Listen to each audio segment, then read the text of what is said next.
Welcome to HomeKit 5. I'm Josh. I'm Brayden. This week we're going to talk about something from Eve, and then we're going to talk about CES 2021. So we only have two stories, but the second one's kind of big. Yeah. Oops. Hit the little thing there. All right. So yeah, first little housekeeping. We were gone last week. I went out of town. We kind of made a last minute decision to do that. So we weren't able to record. We talked about maybe doing it over Zoom, but we went on vacation and decided that was, I don't know, just wanted to relax.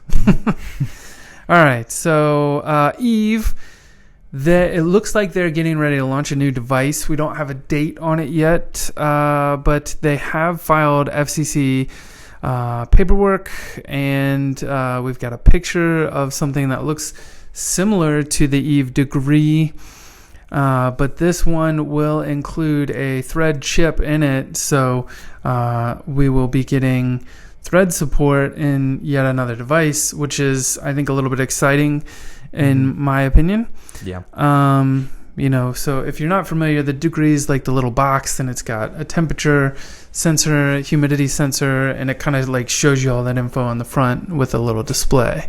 So I don't know. This is kind of exciting. I don't know, what the price will end up being on this. Like I said, we don't have a lot of info here.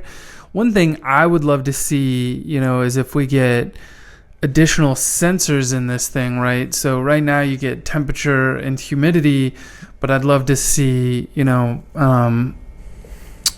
something like a occupancy sensor or like motion sensor around it. I think that would be kind of nice. Yeah.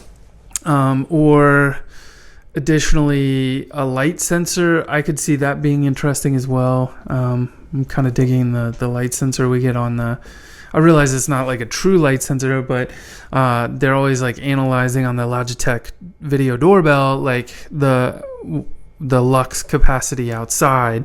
So I'd love to see that as well. So I think this is interesting, and I'm kind of excited to see this thing come out. I don't know. Yeah. I definitely think the more Thread products, the more the merrier, Yeah, definitely. Just get that in everything. And then, Get a nice mesh network set up. Although I will say, in playing around and like doing the video for the nano leaf bulbs that we have in the office here, it doesn't seem like the network repairs itself quickly. So like when I was unplugging stuff and plugging it back in, it seemed like we started to get like patchy, like slower responses on items. So it seems like it does take a little bit for the network to kind of stabilize when you remove a piece. So yes. I thought that was kind of interesting. Yeah. All right. So CES stuff. First up, we have the Lutron Cassetta outdoor switch. We kind of talked about this last episode. It's an outdoor switch. It has a little button on it. Outdoor plug, not switch. Yeah. But yeah. And that is $80, and that will be out in March. Yeah. Again, this price just came in a little high to me. I will say, as far as Lutron goes, this thing is, I would imagine this is like rock solid as far as like responding and, how responsive and quick it is when you tell it to turn off or on. Yeah. The Lutron stuff has been rock solid in our house, but I don't know, $80 for what essentially you can go get for $30 from anyone else. It's a little tough. It's a tough sell. It does claim to be IP65 rated, and it says it can withstand active jets of water from any angle for 30 minutes. But I don't know that I need that. I mean, yeah. All of them, I think, are rated outdoors, so this one's a little better rated. I don't know. Yeah. I mean, I guess if you accidentally spray it with your hose, then you should be good. But, I mean... Your high-powered hose? Yes. All right, so Hue, which is owned by Signify, they announced several things. One of them being a new redesigned dimmer switch, which I think looks really good. It has a power button at the top, and then it actually has a rocker in the middle, which is nice. So you can kind of control the dimming effect of it using the rocker switch. Mm-hmm. And it looks like that's going to be out in February in North America for $25. Which is $5 cheaper than the last generation. So, hey, yeah, seems good to me. And then they've got this Amaranth light bar. I'm actually kind of interested in this. It basically looks like a giant play bar, but it's made to go outdoors. So it's 31 inches wide and can put out 1,400 lumens. It is a little pricey at $170, but considering how big of a light you're getting there, and it's for outdoors, and it's waterproof, that makes sense to me. You can also chain them together. It doesn't say on here how many you could chain together. The last one that I thought was super interesting as well is that they're shipping a wall switch module now, so you can get you can turn anything into kind of a Hue controllable light using the switch.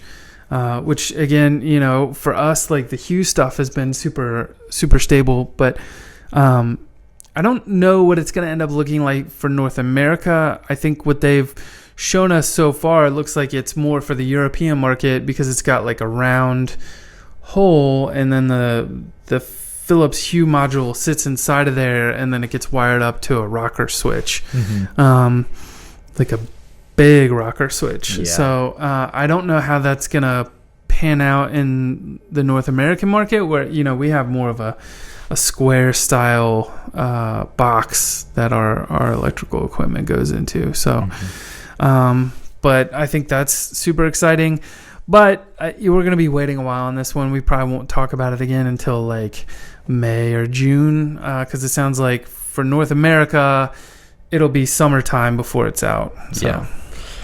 VocoLink, they announced a cool mist humidifier that works via HomeKit. This one's pretty cool because it has a light inside that can replicate up to 16 million colors, and has a 2.5 liter water tank and runs up to 30 hours. It has 5 levels of mist, and you can set your desired humidity level to automate the device. That's $70. I mean, I don't know how I feel about that price. Like, seems like a good value to me, because you're getting I think this might be one of the bigger water tanks you can get in a humidifier, a HomeKit humidifier. So, yeah. I don't know. I think it's interesting. Yeah. I might pick one up for the office here. Level Lock, they didn't have anything super great that they launched, except for this really sleek looking matte black color finish that you can start getting on the Level Touch. Yeah. The article says February 2020, but I assume they mean 2021. Yes, because time travel has not been invented. Yes. Well, and clearly I couldn't get this back in February 2020. I don't even think we could get a Level Lock back in February 2020. Exactly. Yeah, so no, I'm kind of excited about that. So they already had like a satin chrome and satin nickel that were available, but they've added a matte black and a polished brass. So kind of exciting. Mm-hmm. Yes. All right. RealHeating, we have talked about this a couple of times. They have the Rio Arc that works with HomeKit. It was originally released in Europe, and it's now going to be launching in the US very soon. Yeah. I think you can get it in Canada because Chris from HomeKit Geek actually did a review. He just got one of these installed. I think he's very happy with it. So, I don't know. Kind of interesting. It says it'll go live on the 18th, and you'll probably get it by end of February. So, yeah. Sony, we kind of talked about this. They're just adding AirPlay to essentially all of their TVs. Yes. So, speaking of AirPlay, yeah, LG, they have a 4K projector that is not just compatible with AirPlay 2, but also HomeKit. I don't know how exactly that would work, but well, generally I would assume it works like the TV, so you'll get on, off, and then you'll get like setting the input sources. Yeah, so it has 4K HDR, 700 lumens. 300 inches away, and it will be available just under $3,000. So $29.99. Yeah. Actually, it was like $26.99 on their site, but it was sold out. So if you're looking for that,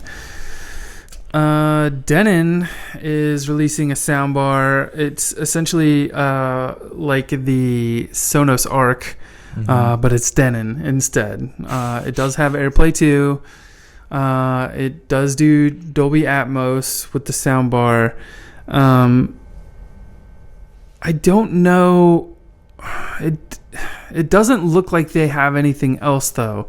So I think the downside here would be that you can't go get a sub to go with this thing, and I think that's one of the nice things is you can kind of build out a system with the Sonos Arc. Oh yeah. But you can't really. I'm not sure you can do that with the Denon stuff. So, again, you can build an entire surround sound system. It's expensive with Sonos, but you can do it. Yeah. But I'm not sure if you'll be able to do that with the Denon. So. Yeah. Speaking of speakers, JBL has announced their soundbar that also has AirPlay 2 for just under $400. It doesn't say that it has Dolby Atmos support. Yeah. But yeah.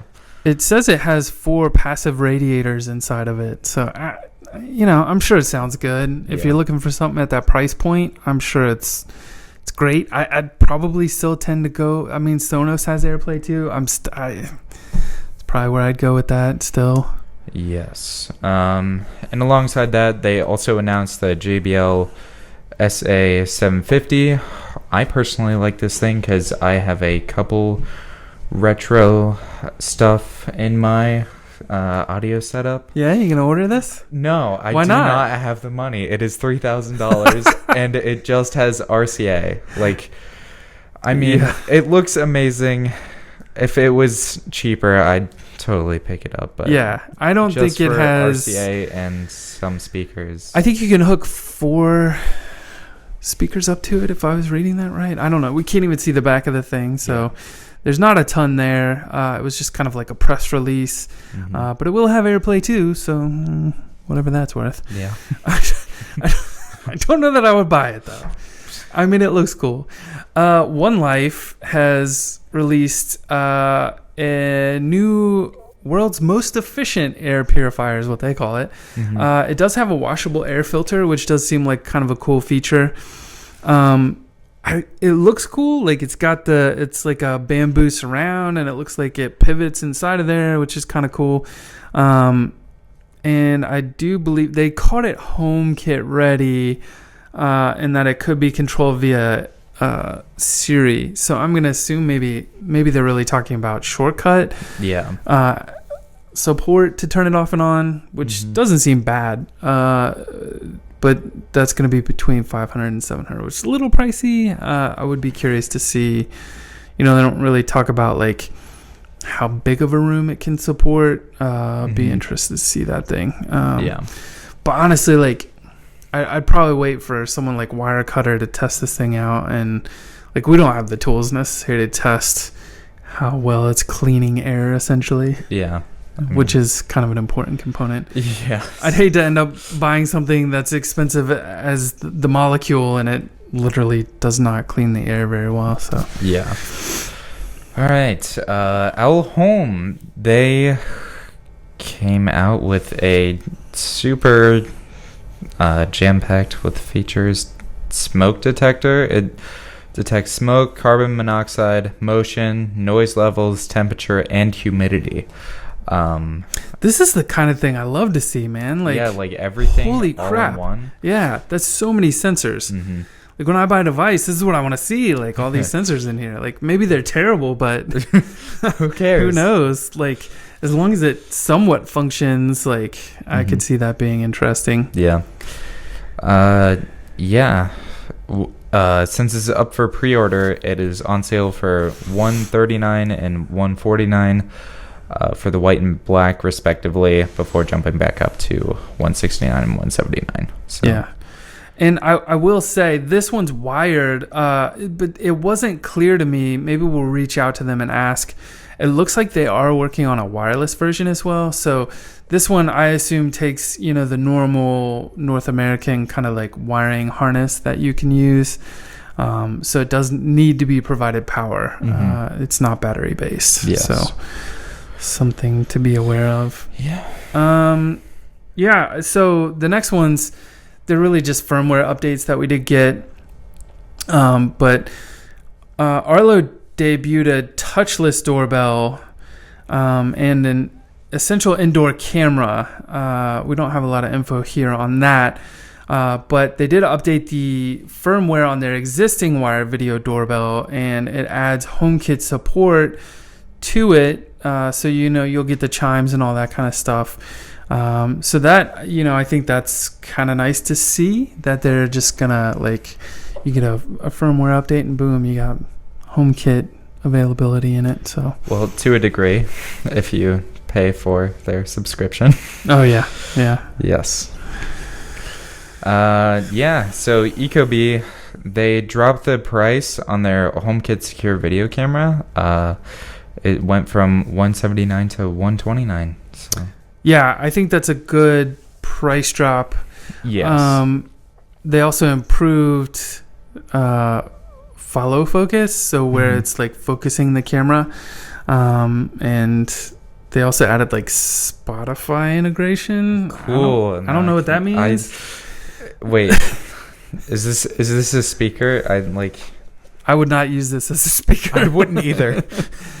Yeah. So anyway, I mean, it's cool seeing that they're like dropping the price. I think that's the biggest thing, right? Like at $179 for 1080p camera, like you're too high priced in my opinion. Yeah. So to drop that price, I think you're getting more into an area where it has more feature parity at a reasonable price to other cameras on the market. So if you're heavy into the Ecobee system, I definitely see this being something that you would want to use. So anyway, that kind of wraps us up for this week. We had talked about some of the other stuff before, like the Nano Leaf, adding thread and all that kind of stuff. Yeah, so thank you for tuning in this week. Sorry we didn't have one last week, but we should be pretty regular going forward during the school year. Yeah, and as always, be sure to hit that subscribe button if you aren't already subscribed on your podcast platform. If you're watching on YouTube, we always appreciate those thumbs up. Leave us a comment below. Let us know which of these CES devices was the most interesting to you. We are trying a new experiment. Some of you may have noticed last time we released one, we're releasing the video version and the audio version at the same time. Those are going to come out 2 p.m. on Monday. So we'll try to get everything queued up. So if you do want to listen to the podcast and leave a comment, you can jump over to YouTube and do that right away. Yeah. So anyway, thanks again, and we will see you guys next week. Next week. Bye.